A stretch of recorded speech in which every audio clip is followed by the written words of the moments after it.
Hi, this is Ken Salvail from Ken's Horticultural Services, KelownaGardens.com and GrowerCoach.com.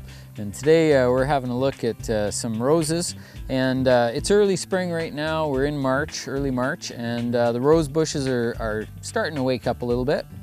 We normally would have the roses would be mounded with some compost at this time of year, so we just start pulling that back.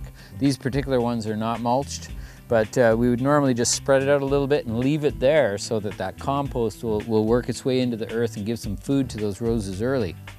But you can have a look in this rose here, and you'll notice that there's quite a bit of dead wood in here, and I'm just going to cut out a piece. You know, dead wood is pretty easy to identify.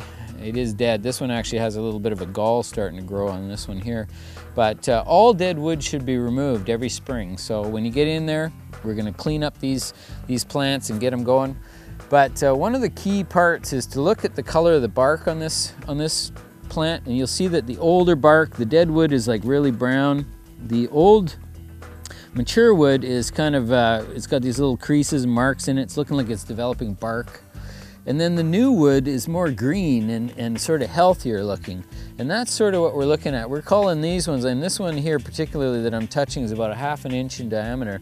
This is premium quality. This is what we're looking at, 1/2 inch to 3/4 inch, nice green, healthy bark. That's a good wood. So when we go through a rose bush in the springtime, we're usually going in and we're snipping out stuff that we don't want. So we'll cut out maybe branches that have little twigs on them. They don't have much use. Branches that might be really, really old. Usually I use the long-handled loppers, and that way I don't have to get too close and I can get right inside and cut some stuff out. These big old dead pieces here, I'm just going to trim off a couple bits here so we can see in there. But right here, big old dead wood, that stuff should be all cut out every year so we don't have any of that in there. And it helps to keep the rose bush contained and give it space to grow. It's not competing with itself. But on most rose bushes, what people do, this one, I'm not sure exactly what the name of it is. People say, when do you prune roses? And we say, well, in the springtime. And they say, well, how do you prune them? And I say, well, what type of rose do you have? There's so many different types of roses, and we prune them all differently. But the one thing we notice here is that we don't really have a huge amount of room, so we prune them hard to keep them in their space. And with these things, I literally just cut the thing straight off at about 12 inches high. And that gives us our best, pretty much our best result.